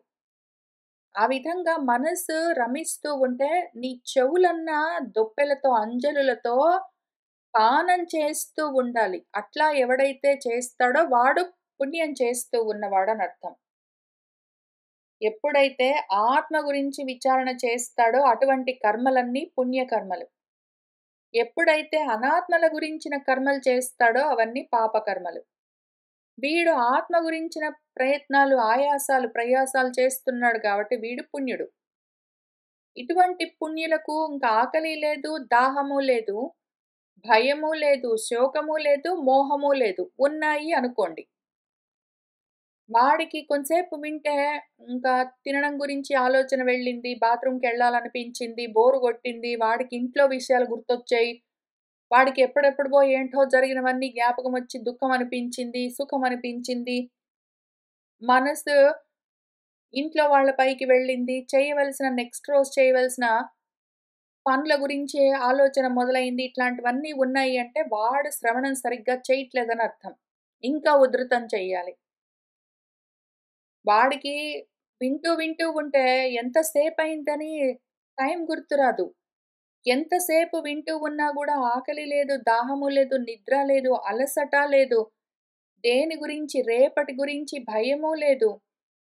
ఏదో దాని గురించి శోకము లేదు. వాళ్ళ గురించి, వీళ్ళ గురించి మోహము లేదు. ఏమీ గుర్తురావు. ఇదొక్కటే వింటూ వింటూ ఉంటే ఇంకా వినాలనిపిస్తూ ఉన్నది అంటే, వాడు సరిగ్గా శ్రవణంలోకి ఆ దారిలోకొచ్చాడని అర్థం. ఎప్పుడైతే ఎంతసేపు వింటూ ఉన్నా సరే, ఇల్లు పిలికునా గుర్తు రావట్లేదు, తర్వాత రోజు చేయవలసిన పనులు గుర్తు రావట్లేదు, కట్టవలసిన బిల్స్ గుర్తు రావట్లేదు, ఆకలి గుర్తు రావట్లేదు, అలసట అనిపించదు, బోరు గొట్టదు, నిద్ర రాదు. ఇంకా వినాలనిపిస్తుంటుంది, ఇంకా విచారణ చేయాలనిపిస్తుంటుంది అంటే అప్పుడు. అప్పుడు వాడు శ్రవణం కరెక్ట్‌గా చేస్తున్నాడు అని అర్థం. వాడికి అనయము నిజంగా వాడు ఈ రకంగా పుణ్యాత్ముడైతే ఇవన్నీ వాడికి రాను గూడా రావు. వాడి మనస్సుకి తాకను గూడా తాకవు. ఓ అవనినాథ రాజా వింటూ ఉన్నావా? కావున ఈ జీవలోకము సహజ క్షుధాధికంబైన ఉపద్రుతంబై సర్వేశ్వర కథామృత వాహినియందు రతించేయదో ఇది నిశ్చితంబో అని మరియు ఇట్లనియే. కాబట్టి రాజా నేనేం చెప్తున్నానంటే, ఈ జీవలోకానికి ఆకలి, దాహము సహజంగా ఉంటాయి. జీవభావంతో వాడున్నాడు అంటే, సహజంగా వాడికుండేదేంటి? ఆకలి, దాహము, బాత్రూమ్‌కెళ్ళి రావడము, నిద్ర ఇట్లాంటివుంటాయి. ఇవన్నీ ఉపద్రుతం. ఉపద్రుతాలు అంటే వచ్చి వాడి మీద పడిపోతాయి. పరిగెత్తుకుంటొచ్చి వాడి మీద పడిపోతాయి. రకరకాల టెన్షన్స్ ఇవన్నీ ఉంటాయి. అయితే ఈ రకంగా ఈ టెన్షన్స్‌తో వాడికి సహజంగా నేచురల్‌గా వాడు కొంతసేపు కూర్చోగానే వాడికి ఆకలేసింది. ఇంక ఇంటికి పోతే, సరే ఏదో గంట సేపు విన్నాం గదా! ఇంటికి పోయామనుకో ఏమైనా వండుకొని తినొచ్చు, లేతే వండి పెడతారు తినొచ్చు. ఒక 30 మినిట్స్ యోగా ప్రాక్టీస్ చేసి ఇంక పోయి పనుకోవచ్చు అని ఏమైనా గుర్తుకొచ్చాయి, మనసు అటు తిరిగింది అంటే, జీవభావంతో ఉన్న వాడికి ఇది సహజమైన లక్షణము. అవన్నీ వచ్చి ఆ టెన్షన్స్ వాడి మీద పడతాయి. ఉపద్రుతాలంటే రకరకాల టెన్షన్స్ వచ్చి వాడికి అటువైపు మనసు తిరుగుతుంటుంది. వాడికి అప్పుడు ఈ సర్వేశ్వరుడి కథ ఎంత అమృతంలాగా ఎవడైనా నోరుబోంగా చెప్తున్నా సరే, ఆ వాహిని ఉద్ధృతితోటి వాళ్ళు చెప్తూ ఉంటే వీడు వెనక నుంచి లేచి ఎళ్ళిపోతాడు. లేదా అదిగో ఆన్‌లైన్‌లో వింటూ ఉన్నాడు అంటే, వాడేవో బ్లూటూత్‌లన్నీ పెట్టుకొని చెవుల్లో పనులు చేసుకుంటూ అప్పుడప్పుడు కాస్త కాస్త వింటాడు. వాడికి దీని మీద మనసు జారిపోతుంది. రతి చెయ్యదు. ఇది నిశ్చితం. ఇది గ్యారంటీ. వాడు ఆత్మ భావనతో ఉన్నాడు. ఆత్మలోకంలో ఉన్నాడు అంటే వాడికి సహజంగా అంటే ప్రకృతి సహజంగా దేహానికున్నవన్నీ గుర్తుకు రావు. ఓన్లీ ఆత్మ భావనలో ఉన్నాడు కాబట్టి వాడు ఆత్మ గురించి ఎంతసేపైనా వింటాడు. ఇంకా అంతే ఇవాల్టికి అయిపోయింది చెప్పడం. ఇంక వెళ్ళండి అని చెప్తే అప్పటికి వాడు ఈ లోకంలోకొచ్చి ఓహో! అయిపోయిందా ఇవాళ చెప్పడం, చదువుకోవడం అయిపోయిందా? సరే అని వాడు అప్పుడు లేస్తాడు. కానీ ఆడ టీచరు ఆ ఉపదేశం చేస్తూ ఉన్నవాడు గురువుగారు, వాడు చెప్తూనే ఉంటాడు. వీడికి ఈలోగా మనసు జారిపోయిందనుకోండి. ఇంక గంట దాటిన ఇంకెంతసేపు వింటాము. సరే మళ్ళీ తర్వాత యూట్యూబ్‌లో పెడితే, తర్వాత ఎప్పుడైనా టైం ఉన్నప్పుడు విందాము అని వాడికనిపించిందనుకోండి, వాడు జీవభావంతో ఉన్నాడు. ఇంక నిశ్చయం వాడికి గ్యారంటీగా ఎన్ని సంవత్సరాలు విన్నా, ఎన్నాళ్ళు విన్నా, ఎన్నేళ్ళు విన్నా, ఈ కథల పైన రతి కలిగేదే లేదు. ఈ శ్రవణం పైన వాడికి రతి కలగట్లేదు అంటే, అంటే అప్పుడప్పుడు వింటాడు. 24 గంటల్లో 23 గంటలు వాడు దారిన బోయే పనులన్నీ అనాత్మ సంబంధమైనవన్నీ చేసుకొని, ఒక గంట మాత్రం ఓపెన్ చేసుకొని వింటాడనుకోండి. లేదా 2 గంటలు వింటాడు, 3 గంటలు వింటాడు. మిగిలిన టైం మాత్రం వాడు ప్రపంచం కర్మల్లో పడి ఉంటాడు అట్లనే. ఇక్కడికొచ్చి కూర్చున్నంత సేపు కూడా కొంతసేపు వినగానే వాడి మనసు అటు తిరిగిపోయిందనుకోండి. అటువంటి వాడికి శ్రవణం గురించి రతి కలగట్లేదు గాబట్టి, అక్కడే ఆగిపోయింది గాబట్టి, వాడికి భక్తి, శ్రద్ధ, జ్ఞానము, వైరాగ్యము మొదలైనవి ఏవి కలగవు. అవి కలగడానికి మొదలు గూడా గాదు. వాడు ఇక్కడ కూర్చున్నంత సేపు ఆ టీచర్, ఆ గురువు ఎంతసేపు చెప్తాడు వాడు గూడా ఆ దేహాన్ని ఉపాధిని ఉపయోగించుకొని చెప్పాలి. ఆ ఉపాధికి అలసట కలిగి వాడు చెప్పి, చెప్పి, చెప్పి వాడి నోరు ఇంక చెప్పడం ఆపేసి, వాడి మనసు చెప్పడం ఆపేసి అలసిపోయి అది ఊరుకుంటే, ఇంక గురువు ఊరుకుంటాడు. ఎందుకంటే వాడి ఉపాధిని వాడు ఎంతో కొంత వాడుకుంటాడు. ఆ ఉపాధిని వాడుకున్నంత సేపు వాడు చెప్పి, కొంతసేపటికి వాడు ఆగుతాడు. ఆ ఉపాధి చెప్పడం ఆగిపోతే, వీడు వినడం ఇంకా అప్పటికి ఆపి, కానీ మాత్రము దాన్ని మనసులో నుంచి పోగొట్టుకోకుండా మిగిలిన 23 గంటలు వాడు అర్థ విచారణ చేస్తూనే ఉంటాడు. అవకాశం ఉన్నంత వాడు ఆచరిస్తూనే ఉన్నాడు అంటే, అటువంటి వాడు శ్రవణాన్ని కరెక్ట్‌గా చేస్తున్నాడు గాబట్టి, వాడికి దానివల్ల కలగవలసిన లాభాలు ఇనీషియల్ లాభం ఆకలి, దాహము, భయాలు, మోహాలు, శోకాలు ఉండవు. శాంతిగా, సహనంగా ఉంటాడు వాడు. అది ఫస్ట్ లాభం. వెంటనే కలిగే లాభం. ఎన్నాళ్ళు, ఎన్నేళ్ళు శ్రవణాలు చేసినా గూడా ఈ మోహాలు, భయాలు వదలట్లేదు. ఇక్కడ వినడం, వినడమే లేచిపోగానే మళ్ళీ దేనికో దానికి భయం కలుగుతూనే ఉన్నది అంటే శ్రవణం ఇంకా పని చేయట్లేదని అర్థం. వాడు సరిగ్గా వినట్లేదని అర్థం. ఫస్ట్ లాభమేమి అంటే ఈ శోకాలు, మోహాలు, భయాలు తొలగిపోవాలి. ఉండొద్దింక. రెండో లాభము రతి కలగాలి. ఆత్మరతి కలగాలి. దాంతో మనసు శాంతిగా ఉండాలి. ఇవన్నీ కలుగుతూ ఉన్నాయి అంటే వాడు శ్రవణం కరెక్ట్‌గా చేస్తున్నాడు అని అర్థం. దానివల్ల ఏమవుతుందంటే వాడికి రావాల్సిన శ్రద్ధాభక్తులు, నెక్స్ట్ జ్ఞాన వైరాగ్యాలు అవే కలుగుతాయి. అనుమానం లేదు. కానీ వాడికి అట్లా కలగట్లేదు అంటే సహజమైన ఆకలి, దాహము, నిద్ర, అలసట, బోర్ కొట్టడం, పనులన్నీ గుర్తుకు రావడం ఇవన్నీ జరుగుతున్నాయంటే అవన్నీ ఉపద్రుతం పరిగెత్తుకుంటొచ్చి వాడి మీద పడిపోతున్నాయి ఈడ కూర్చుంటే గూడా అంటే, వాడికి ఆ కథల మీద రతి ఇంకా కలగలేదు. రతే కలగలేదు అంటే భక్తి లేదు, శ్రద్ధ లేదు, ఇంక మిగిలినవన్నీ రావు అని చెప్తూ ఉన్నారు. వాక్కులకును ఎనయన్ ఈశ్వరులై ఉండియును సమగ్రమతి తపో యోగ విద్యా సమాధి వర విచారులై ఉండియును సర్వసాక్షి అయిన ఈశ్వరుని వెదికియు కానరు యుద్ధ చరిత. ఒక మాట చెప్తున్నాను విను. శ్రవణము ఇంత శ్రద్ధగా చెయ్యాలి.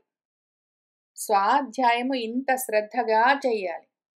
అయితే చదువుకున్నంత మాత్రాన వేదాలన్నీ చదువుకున్నాను, మొత్తం అన్నీ అప్పచెప్పగలను, పోతన పద్యాలన్నీ నోటికొచ్చు, భగవద్గీత పద్యాలు మొత్తం 700 అప్పచెప్పగలను, ఇంకేంటేంటో చేయగలనంటే చెయ్యి. నువ్వొక్కడివేనేంటి? ఎంతో మంది చేయగలరు. ఎంతో మంది వాక్కులకు ఈశ్వరులై ఉంటారు. వాక్కులంటే వేదాలు. వేదాలకు ఈశ్వరులు అంటే వేదవేత్తలు, వేద పండితులుంటారు. వాళ్ళు వేదాన్ని మొత్తాన్ని అప్పచెప్పగలరు. అనుచానులుంటారు చక్కగా.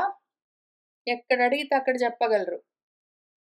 పైగా ఆ వేదాల్లో చెప్పినట్టే సమగ్రంగా గొప్ప బుద్ధి పెట్టుకుని వేదాన్ని నిజంగా నమ్మి నిష్టగా అందులో చెప్పినట్టు తపస్సులు, యోగాలు, విద్యలంటే ఉపాసనలు, సమాధులు ఇవన్నీ చేస్తూ ఉంటారు. దాని గురించే గొప్పగా విచారణ చేస్తూ ఉంటారు. ఈ కర్మలు చేస్తే, ఆ ఉపాసనలు చేస్తే, ఈ దేవతా పూజలు చేస్తే, ఆ లోకాలొస్తే అని ఏవేవో వేదాలు చెప్పేవన్నీ వాళ్ళకు మొత్తము తెలుసు. అట్లా ఉండి కూడా ఎంతో మంది సర్వసాక్షి అయిన ఈశ్వరుణ్ణి వెతికి కూడా పట్టుకోలేరు. యుద్ధ చరిత తెలుసా నీకు? వేదాలన్నీ ఆసమగ్రం, ఆసాంతం మొత్తం చదివి, అందులో ఉన్నవన్నీ తెలిసి, అందులో చెప్పిన కర్మలను, ఉపాసనలను చెప్పినట్టు చేసిన వాళ్ళకి కూడా ఆత్మతత్వము పట్టుబడదు. నువ్వు అంతంత మాత్రంగా నువ్వు వేదాలు చదవలేదు, శాస్త్రాలు చదవలేదు పూర్తిగా. ఒక్క వేదము చదవలేదు. ఒక్క ఉపనిషత్తు స్వయంగా సొంతంగా చదివింది లేదు. భగవద్గీతలో ఉన్న పద్యాలకి పూర్తిగా అర్థం తెలిసింది లేదు. అందులో చెప్పినట్టు ఆచరించింది లేదు. పోతన భాగవతము ముందు నుంచి వెనక దాకా చదివి మూల భాగవతంతో కంపేర్ చేసుకుని మూల భాగవతంలో చెప్పిన విషయాన్ని ఆయన ఏం చెప్తున్నాడు, ఏ యాంగిల్ నుంచి చెప్తున్నాడు, ఏమి కథ అని తెలిసింది లేదు. భారతము రామాయణమే చదవలేదు. ఏమీ లేదు. భారతం లేదు, రామాయణం లేదు, భాగవతం లేదు, పూర్తిగా చదివింది లేదు. భగవద్గీత అర్థమయ్యింది లేదు. బ్రహ్మసూత్రాలేమో అర్థమే కాదు, బ్రహ్మ పదార్థం అదోటి. అదిగో ఉపనిషత్తులు లేవు, వేదాలు లేవు, ఏ శాస్త్రాలు లేవు, ఏమీ లేవు. ఊరికనే వింటావు. నీకన్నా ఘనులున్నారు. ఇవన్నీ చదివిన వాళ్ళున్నారు. మొత్తము వేదాలు, ఉపనిషత్తులు, పురాణాలు, ఇతిహాసాలు చదివిన వాళ్ళు. భగవద్గీతలు, బ్రహ్మసూత్రాలన్నీ ఆపోసన పట్టిన వాళ్ళు. అందులో చెప్పినట్టు కర్మలు, ఉపాసనలన్నీ చేయగలిగిన వాళ్ళున్నారు. నిన్ను మించిన వాళ్ళున్నారు. నువ్వు అంతంత మాత్రంగా రోజుకో గంట వింటేనే అయిపోతున్నది ఇంత ఆయాసం. నీ ఆయాసానికి అంత లేకుండా ఉన్నది ఒక గంట వినడానికే. నిన్ను మించిన వాళ్ళున్నారు. కానీ వాళ్ళకి గూడా అంతుబట్టలేదు. తెలుస్తున్నదా? నువ్వింకా ఎంత ఫోకస్ చేయవలసున్నది. ఇంకా ఎంత స్టెప్ అప్ చేయవలసి ఉన్నది. అంతంత మాత్రంగా చేసి ఇంకా ఈ ఆయాసాలన్నీ పడతావు. అబ్బా! అంత చేశాను, ఇంత చదివాను, అంత చదివి ఎంత చదువు నువ్వు చేస్తున్నది ఎంత చూసుకున్నావా? వాక్కులకు ఈశ్వరులై ఉన్నవాళ్ళు, సమగ్రంగా తపస్సు, యోగము, విద్య, సమాధులన్నీ తెలిసిన వాళ్ళు, ఆచరిస్తున్న వాళ్ళు, గొప్పగా అందులో ఉన్న వాటిని విచారణ చేస్తూ ఉన్న వాళ్ళున్నారు. వాళ్ళకే తెలియట్లేదు ఈశ్వరుడిని పట్టుకుందామంటే, ఆత్మతత్వాన్ని వెతికి పట్టుకుందాము, ఆత్మశోధన చేద్దామంటే వాళ్ళకే కుదరట్లేదంటే, అంతంత మాత్రంగా 2 పద్యాలు విని దులుపుకొని పోయే నీకు ఎప్పటికి ఏమొస్తుందనుకుంటున్నావు? నిద్ర వస్తుంది నీకు. అందుకనే ఇట్లాంటి పిచ్చి ప్రశ్నలొస్తాయి. ఎందుకండి ఇంత ఆయాసము, ఇంత ప్రయత్నం ఎందుకండి? ఇదంతా లేదనే చెప్తున్నారు గదా! లేని దాని కోసం ఎందుకండి ప్రయత్నం అని ఇట్లాంటి వెర్రి ప్రశ్నలొస్తాయి మరి. అంతంత మాత్రం ప్రయత్నం చేస్తే కావాల్సిందంతా వస్తుందా? ఆలోచన చేసుకున్నావా? ఇంకా చెప్తా పట్టు అదెట్లా అంటే ఘన విస్తారము, అపారము, అద్వయము అనంగానొప్పు వేదము తాము అనువర్తించుచు మంత్రయుక్తి వివిధంబైనట్టి దేవాఖ్య శోభన సామర్థ్యము చేతన్ ఇంద్రముఖ రూపంబు ఇష్టదైవంబుగా కని వేడ్కన్ భజించు వారలు కనంగా నేర్తురే ఈశ్వరుణ్ణి. మన వేదము అంతంత మాత్రం గాదు. వేదము సముద్రంలాగా ఉంటుందది. వేదము సముద్రంలాగా ఉంటుంది. ఘనమైన విస్తారము, విస్తృతి చాలా ఎక్కువ. అపారము దానికి అంతు లేకుండా ఉంటుంది. అది అద్వయం అని చెప్పారు. ఏమో తెలీదు. అద్వయం అని రాశారా ఇందులో మూలంలో చూద్దాం. శబ్ద బ్రహ్మణి దుష్పారే చరంతః ఉరు విస్తరే మంత్రలింగైః వ్యవచ్ఛిన్నం భజంతః న విదుః పరం. శబ్ద బ్రహ్మము అంటే వేదము దుష్పారము. దానికి అంతు లేకుండా ఉంటుంది. నువ్వు ఎంత చదివితే అంత ఉంటుంది. అందులో నుంచి నువ్వు మొత్తం అర్థం చేసుకొని ఆ తత్వాన్ని బయటికి ఏదో ఆకులో నుంచి ఈన తీసినట్టు తీయాలి అంటే దానికి వేరే రకం మైండ్ సెట్ ఉండాలి. వేదాన్ని మొత్తాన్ని అధ్యయనం చేసి ఉన్నదంతా ఆచరిద్దామంటే కుదరదు. అది ఉరు విస్తారం. దాని విస్తృతి అట్లా ఉంటుంది కాబట్టి అది దుష్పారం. ఇంతే చెప్పారు. దుష్పారం, విస్తారం అని చెప్పారు. అది అద్వయం అని చెప్పలేదు. దీని మధ్యలో దాన్ని ఎందుకు యాడ్ చేశారు? వేదం అద్వయమేమి, ఆత్మ అద్వయం. ఏంటో గోల. సరే ఈ అద్వయాన్ని పక్కన పెడదాం. ఘన విస్తారము, అపారము, అనంగా ఒప్పో వేదము దాన్ని పెట్టుకుని వీళ్ళు దాన్ని అనువర్తిస్తూ ఉంటారు. అందులో చెప్పినట్టు ఏవో కర్మలు, ఉపాసనలు చేస్తూ ఉంటారు. ఆ మంత్రాలుంటాయి. మంత్రాలన్నీ ధ్యాన శ్లోకాలు ఇస్తాయి. మంత్రమూర్తులుంటాయి. ఆ మంత్రాల్ని వీళ్ళు ధ్యానం చేస్తూ, ఆ మూర్తిని ధ్యానం చేస్తూ, రకరకాల దేవతలని వాళ్ళు ఉపాసన చేస్తూ ఉంటారు. ఆ సామర్థ్యం అంటే ఆ సామగ్ర్యం అంటే మొత్తం వస్తువులను పెట్టుకుని, అదిగో ఈ కుంకుమ పెట్టుకో, ఆ నీళ్లు పెట్టుకో, ఈ ద్రవ్యాలు పెట్టుకో అని ఏవేవో చెప్తారు. సామర్థ్యాలంటే ఏవో రకరకాల ఉపకరణాలు, పూజా ద్రవ్యాలు, సామగ్రి అంతా పెట్టుకుని ఇదిగో ఈ రకంగా చేస్తే ఇంద్రుడు, అదిగో ఆ రకంగా చేస్తే చంద్రుడని ఏవో జెప్తారు. అవన్నీ ఆ ముఖం అంటే అక్కడి నుంచి మొదలుబెట్టి రకరకాల రూపాల్లో ఇష్ట దైవాలన్నీ బెట్టుకొని ఎంతో వేడుకతో పూజలన్నీ చేస్తూ ఉంటారు. కానీ అవన్నీ గూడా అనాత్మలు. ఎందుకు అంటే నేను కాకుండా అంటే ఆధ్యాత్మికం కాకుండా ఆది దైవము వేరుగా ఒకటి ఉన్నది అని అనుకుంటే అది అన్యమైపోయింది. అది ద్వితీయమైపోయింది. అది అనాత్మ అయింది. నేను కాదు గాబట్టి, నన్ను నేను ఈ విధంగా తెలుసుకోవడం కుదరదు. మన వేదము చెప్తూ ఉన్న వాటిని వింటూ ఆ ఇంద్రుడు నేనే. అందులో చెప్తున్న రకరకాల దేవతలు నేనే. ఉపాసిస్తున్నది నన్నే. ఆసనము. సమీపే పక్కనే ఆసనము. నా దగ్గర నేను ఉండడము. ఆత్మ సమీప నా స్వరూపంలో నేను ఉండడము అని తెలుసుకోకుండా ఇవి నిజంగా వేరేగా రెండోవి నాకు వేరుగా ఉన్నాయి అని ఆది దైవికంగా ఎన్ని ఉపాసనలు చేసినా సరే, నువ్వు దానాలు చేసావనుకో, నువ్వు ధర్మాలు చేసావనుకో, నువ్వు ఈ కర్మలు చేసావనుకో, ఈ పూజలు చేసావనుకో, ఈ యాత్రలు చేసావనుకో అని చెప్తూ ఉన్నవన్నీ ఆ ప్రదేశాలు పెట్టుకుని భౌతికమైన పదార్థాలతో చేసేవన్నీ ఆది భౌతికాలు. ఆది భౌతికంగా, ఆది దైవికంగా నువ్వు ఎన్ని చేసినా సరే వేదం చెప్తున్న దాన్ని సరిగ్గా పట్టుకోక, వేదం ఒకటి చెప్తుంటే నువ్వు వేరేవన్నీ పట్టుకుని ఎందుకంటే దానికి వేరే అవకాశం లేదు మరి. ఆధ్యాత్మికమైన విషయము అనూహ్యం, అచింత్యము, అగ్రాహ్యము అటువంటిదేదో ఉంటుంది. అద్వైతము, అద్వితీయము. దాన్ని చెప్పడం కష్టం గాబట్టి అది ఏదో రకంగా చెప్తూ ఉంటే నువ్వు అది ఏ రకంగా చెప్పినా సరే ఒకే విధంగా నీ పరంగానే నువ్వు దాన్ని పట్టుకోగలిగితేనే నిన్ను నువ్వు తెలుసుకోగలవు. లేకుండా వేదాలు చెప్పిన దాన్ని బెట్టుకుని ఏవో దైవాలు అనగానే ఉపాసనలు చేస్తూ, ఏవో ధర్మాలు అని యజ్ఞాలు అనగానే కర్మలు చేస్తూ కూర్చున్నావంటే, ఆ విధంగా చేసిన వాళ్ళు ఎంత శ్రద్ధతో, ఎంత భక్తితో చేసినా ఆ భక్తి, ఆ శ్రద్ధ 2 ఆ ఫోకస్, ఆ తగులుకొని ఉండడము 2 అనాత్మల గురించి కాబట్టి, వాళ్లకు ఆత్మ తెలిసేందుకు అవకాశమే ఉండదు. అంతా తెలిసిన వాళ్ళే ఇంత మోహంలో ఉండగా, ఏమి తెలుసుకోకుండానే, సరిగ్గా వినకుండానే అంతా కావాలి అని కోరుకుంటున్నావు. ఎంత వృధా! ఎంత అజ్ఞానము! కావున ఓ రాజేంద్ర, నీవును పరమార్థ రూపంబులగుచు ప్రరోచమానములును కర్ణప్రియంబులును అస్పృష్ట వస్తువులును అయిన ఈ వివిధ కర్మములందు పురుషార్థ బుద్ధి గావింపకుమో. అతిఘన స్వాంతులైనట్టి వారు పరగు జనార్దన ప్రతిపాదకంబైన శృతి కర్మపరము అని చూపుచుండువారు వేదజ్ఞులు అనదగువారు కారు.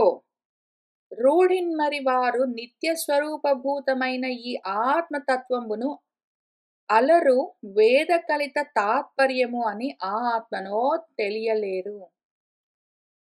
కాబట్టి నీకు ఒక మాట చెప్తాను విను. వేదాలు చదివి వేదాల్లో ఉన్నట్టు కర్మలన్నీ చేసుకుంటూ కూర్చున్నావు నువ్వు.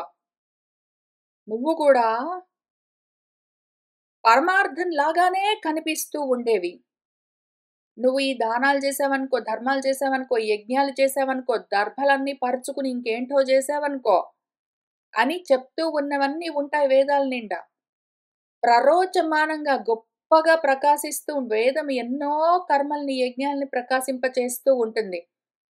అవన్నీ కర్ణప్రియాలుగా ఉంటాయి. చెవులకు ఇనసొంపుగా ఉంటాయి. నువ్వు ఈ యజ్ఞం చేసావనుకో, ఈ చండీ హోమం చేసావనుకో, నువ్వు ఆ యాగం చేసావనుకో, ఈ దానం చేసావనుకో, ఆ ధర్మం చేసావనుకో అని ఏంటో చెప్తుంది. వినడానికి బాగుంటాయి. ఇవన్నీ చేస్తే నీకు ఆ లోకాలొస్తాయి, ఈ లోకాలొస్తాయి, నీకేంటో శాశ్వతమైన సుఖాలొస్తాయి, భోగాలొస్తాయి అని చెవులకింపుగా ఎన్నెన్నో చెప్తుంది. అయితే అవన్నీ అస్పృష్టము. కలలో ఉన్న పదార్థాల్ని నువ్వు నిజంగా మేల్కొన్నాక తాకగలవా? కలలో అయినా సరే తాకగలవా వాటిని? లేవు గదూ! అవన్నీ లేని వస్తువులు గదూ!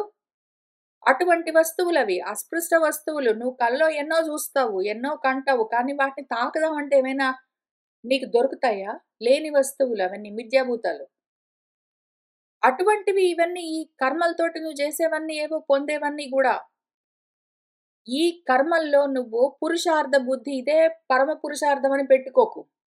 ధర్మార్థ కామాలేవో మోక్షం ఒకటున్నది అని వీటన్నిటి కోసం నువ్వు ఏ కర్మ చేసినా సరే, ఈ చేస్తున్న కర్మలను పురుషార్థంగా భావించి, ఇదే పరమ పురుషార్థం అనుకుని చేద్దామన్నావు అంటే, నిన్ను మించిన వాళ్ళున్నారు. అతి ఘనమైన స్వాంతులు, సన్మార్గంలో ఉన్నవాళ్ళు, నిర్మలమైన అంతఃకరణం కలిగిన వాళ్ళు, జనార్దనుణ్ణి ప్రతిపాదించే శృతి, వేదము కర్మపరము అని చెప్తూ ఉంటారు పాపం. వాళ్ళు పాపం చాలా చదువుకుంటారు. ఎంతో చదువుకున్న వాళ్ళు నీకన్నా గొప్పగా చదువుకుని, నీకన్నా గొప్పగా వేదాన్ని అధ్యయనం చేసి, అభ్యాసం చేస్తూ ఉన్నవాళ్ళు కూడా వేదము కర్మలని చెప్తూ ఉన్నది అని చెప్తారు. వాళ్ళందరూ ధర్మ జిజ్ఞాసతో ఉంటారు. వేదాన్ని ధర్మ జిజ్ఞాసతోటే అప్రోచ్ అవుతారు. వాళ్ళు పైగా అథాతో ధర్మ జిజ్ఞాస అని సూత్రాలు గూడా రాసుకుని, వేదాలన్నీ కర్మలే చెప్తాయి అని అదే నమ్ముతారు. దాన్నే చెప్తారు. అసలు వేదాలు జనార్దనుణ్ణి ప్రతిపాదిస్తూ ఉన్నాయి. ఆత్మను ప్రతిపాదిస్తూ ఉన్నాయి. వేదాలు ఆత్మను ప్రతిపాదిస్తూ ఉన్నాయి. కానీ ఆ వేదాలను చదివిన వాళ్ళు కూడా ఎంతో మంది దాన్ని పట్టుకోలేక పాత్రల్ని పట్టుకుంటారు. పదార్థం పోగొట్టుకుని కర్మల్ని ఉపదేశం చేస్తూ ఉంది. కర్మల్ని మాత్రమే ప్రవర్తింపచేస్తుంది వేదము అని చూపిస్తూ ఉంటారు వాళ్ళు. అటువంటి వాళ్ళందరిని పట్టుకుని వేద జ్ఞానం కలిగిన వాళ్ళని అనరాదు. వాళ్ళు వేదవేత్తలు గాదు. వాళ్ళకి వేదం అర్థం గాలేదు. వాళ్ళందరినీ వేదజ్ఞులు అనతగువారు కాదు వాళ్ళు. వేదం తెలిసిన వాళ్ళు అనలేము. వేదం చదువుకుని అందులో చెప్పినట్టు కర్మలు చేసేవాళ్ళు, ఉపాసనలు చేసేవాళ్ళందరూ వేదం తెలిసిన వాళ్ళు గాదు. వేదాన్ని అర్థం చేసుకోలేదు వాళ్ళు. రూఢిన్మరి వాళ్ళు నిత్య స్వరూపభూతమైన ఆత్మ ఒక్కటే నిత్యము. ఆత్మ ఎప్పుడు సత్, సత్ మాత్రమే నిత్యము. అది స్వరూపము, నీ స్వరూపం అది. అటువంటి ఆత్మతత్వాన్ని వాళ్ళు వేదంలో ఉన్న విషయం మొత్తము ఆత్మతత్వ పరంగానే ఉన్నది. వేదమంతా ఆత్మ యొక్క తాత్పర్యమే. వేదమంతా ఆత్మ తత్పరతతోటే ఉంటుంది. ఆత్మ గురించే చెప్తుంది. అనాత్మల గురించి చెప్పదు. వేదమంతా ఆత్మ గురించే ఆధ్యాత్మికమే చెప్తుంది. వేదాన్ని అనుసరిస్తూ ఉన్న పురాణాలు గూడా ఆధ్యాత్మికంగానే చెప్తూ వచ్చారు. వ్యాసుల వారైనా సరే, వాల్మీకి మహర్షి అయినా సరే అని అర్థం చేసుకోక, వేదాలు, ఉపనిషత్తులు, పురాణాలు అన్నీ గూడా చెప్తూ ఉన్న కథల్లో రకరకాల గుణాలతో, కర్మలతో పాత్రల్ని సృష్టించి చెప్తూ ఉన్నారు గాబట్టి, వాటిని పట్టుకుని నిజంగా అవన్నీ భూమి మీద ఎక్కడో ఉన్నాయి ఆ ప్రదేశాలు. నిజంగా అదిగో ఆ దేవతామూర్తులన్నీ నిజంగా ఉన్నాయి. నిజంగా ఆ లోకాలన్నీ ఉన్నాయి అని ఆధ్యాత్మికంగా చెప్తూ ఉన్న విషయాన్ని ఆది దైవికంగా, ఆది భౌతికంగా పట్టుకుంటూ ఉన్నవాళ్ళు వేద స్వరూపాన్ని, వేద తాత్పర్యాన్ని, వేద హృదయాన్ని పట్టుకోలేకుండా ఉంటారు. కాబట్టి వాళ్ళు ఆత్మని ఎప్పటికీ తెలుసుకోలేరు. తెలుస్తున్నదా ప్రాచీన బర్హి? కావున ప్రాగగ్రంబులైన దర్భల చేత సకల క్షితిమండలాస్తరణంబు గావించి అహంకారయుక్తుడవు అవినీతుడవునై పెక్కు పశువులను చంపనేగాని కర్మస్వరూపంబును విద్యాస్వరూపంబును ఎరుంగవో. తూర్పు దిక్కుగా కొసలుండేట్టు దర్భలు పరిచి ఇంక కూర్చొని అదే పనిగా యజ్ఞాలు చేస్తే ఏంటో వస్తాయని వేదాల్లో చెప్పారు అని వేదం చదువుకున్న వాళ్ళు చెప్తే అవి నమ్మి నువ్వు వేదం చదువుకున్నావు, నీకు అర్థం కాలేదు. నీకు చెప్పిన వాళ్ళు కూడా అట్లానే చెప్పారు, వాళ్ళ మాటను నమ్మి. దాంతో రకరకాలుగా దర్భలు పరుచుకుంటూ భూమంతా ఆస్తరణము ఏదో మొత్తము కంబళి పరిచినట్టు, కార్పెట్ పరిచినట్టు దర్భలు పరుచుకుంటూ పోయి నీ అహంకారంతో అవినీతుడివై నువ్వు అన్యాయంగా పశువులను చంపుతూ పోయావు గాని అసలు చెప్తూ ఉన్న కర్మ యొక్క స్వరూపమేమి, ఆ విద్య ఉపాసన స్వరూపమేమి, కర్మలెందుకు చెప్తూ ఉన్నది వేదము, ఉపాసనలు ఎందుకు చెప్తూ ఉన్నది వేదము, వాటి లక్షణమేమి, వాటి తాత్పర్యమేమి అని ఎరుంగవు. ఆ కర్మ విద్యా స్వరూపంబులు ఎట్టివి అనిన సర్వేశ్వర పరితోషకంబు ఏదియో అది ఏ కర్మ. ఆ సర్వేశ్వరుని యందు ఏమిట మతి సంభవించునో అది ఏ విద్య. ఆ కర్మెందుకు చెప్పింది వేదం, ఆ విద్యలు ఉపాసనలు ఎందుకు చెప్పింది వేదం, వాటి స్వరూపమేమి, వాటి లక్షణమేమి అంటే ఆత్మకు సంతోషం కలిగించేది ఆత్మశాంతి. ఆత్మ సుఖంగా ఎక్కడుంటుందో, ఆత్మకు సుఖం ఎప్పుడు తెలుస్తుందో, ఆత్మానందం ఎప్పుడు కలుగుతుందో అటువంటి కర్మలు. ఆ సర్వేశ్వరుడికి ఆత్మకు దేనివల్ల ఆత్మను తెలుసుకునే జ్ఞానము, ఆ బుద్ధి నీకు కలుగుతుందో అది ఉపాసన. ఆత్మకు ఉపసమీపే వెళ్ళి ఆసనము కూర్చునేందుకు నీకు ఏది ఉపకరిస్తుందో అది ఉపాసన. ఆత్మకు ఎప్పుడు శాంతి, సంతోషం కలుగుతుందో అది కర్మ. అంతేగాని ఏవో లోకాలొస్తాయని అన్నింటినీ హింసిస్తూ, నిన్ను హింసించుకుంటూ మిగిలిన అన్నింటినీ హింసిస్తూ నువ్వు చేసే కర్మలు, ఉపాసనలన్నీ వ్యర్థము. ఈ విధంగా తెలుసుకున్న వాడెవడున్నాడో అతడే దేహులకు ఆత్మయు ఈశ్వరుడు అగుచుండునో. వాడెవడున్నాడో ఈ కర్మలు, ఉపాసనలు చేస్తూ వేదం చదువుకుంటూ, అర్థం చేసుకుంటూ, వాటిని ఆచరిస్తూ ఉన్నవాడు ఎవడున్నాడో వాడే ఈ దేహాల్లో ఉన్న ఆత్మ కూడా వాడే. ఆ దేహాలను పెట్టుకుని వాడు చేస్తూ ఉన్న ఉపాసనల్లో ఉన్న ఈశ్వరుడు కూడా. ఆ దేహంలో ఉన్న వాడెవడున్నాడో వాడే ఆత్మ, వాడే ఈశ్వరుడు. ఆ దేహాల్లో ఉన్న నేను అంటున్న వాడెవడున్నాడో వాడే ఆత్మ. ఆత్మ మళ్ళీ వేరేగా లేదు.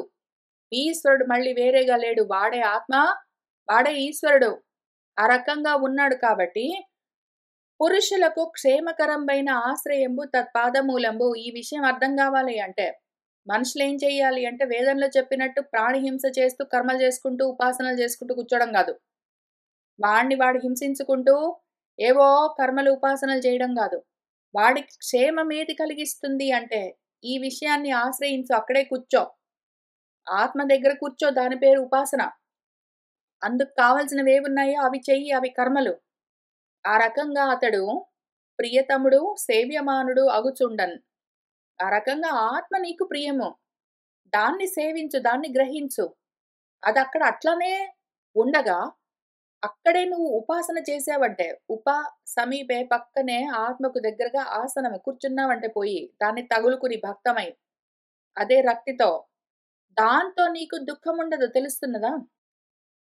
అక్కడ కూర్చొని శ్రవణం చేస్తే నాకు మరి ఆకలి, దపిక, నిద్ర, అలసట రావా అండి అంటే వస్తాయండి. అవన్నీ దేహానికి నీకు గాదు.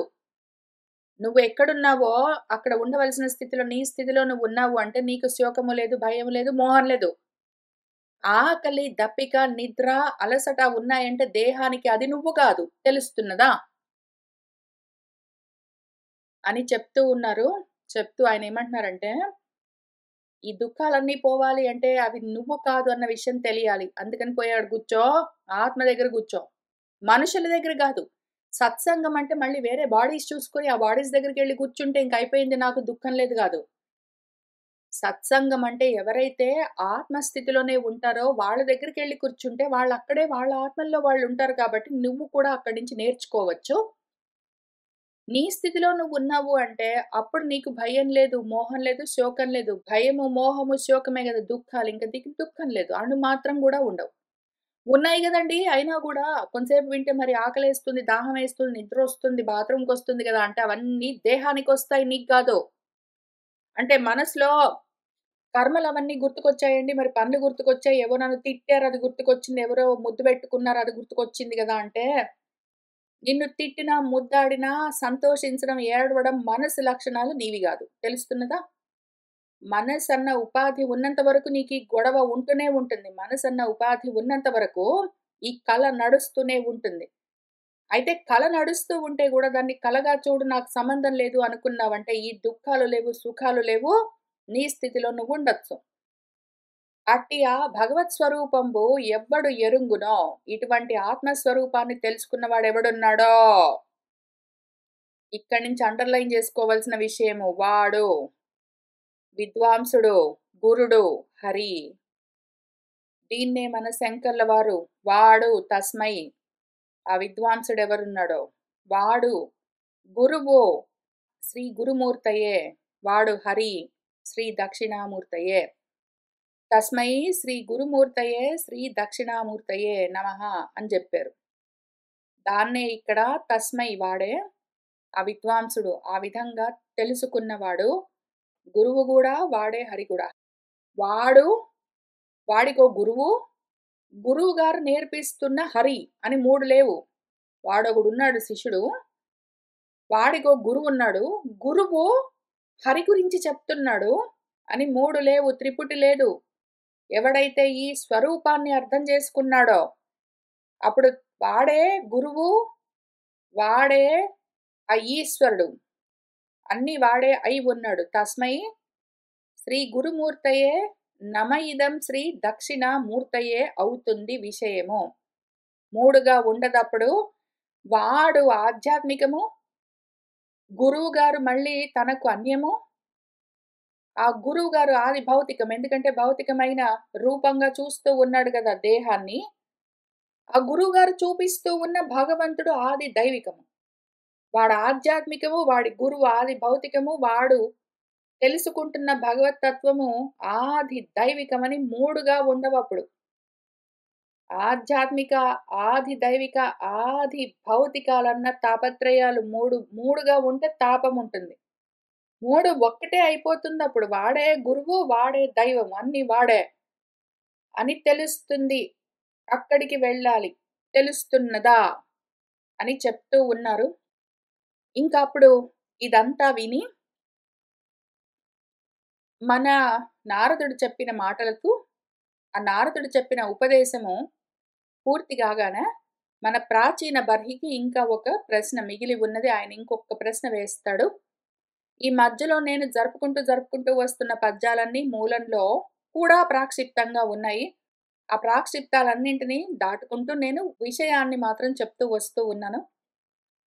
కాబట్టి ఇక్కడ మన నారదుల వారు చెప్పడం పూర్తి చేయగానే ప్రాచీన బర్హి అడగబోతూ ఉన్న ప్రశ్న ఏమి? దానికి గురువుగారు నారదుల వారు చేస్తూ ఉన్న ఉపదేశం ఏమి? అని మనము మళ్ళీ వచ్చే వారం కలిసి కూర్చొని చదువుకుంటూ ముందుకు వెళ్దాము. ఇవాల్టికి ఇక్కడికి ఆపుతున్నాను. కోరుకున్న వాళ్ళందరికీ అద్వైత ఆత్మ విజ్ఞానం కలగాలని ఆశిస్తూ ఉన్నాను. శుభం భవతు.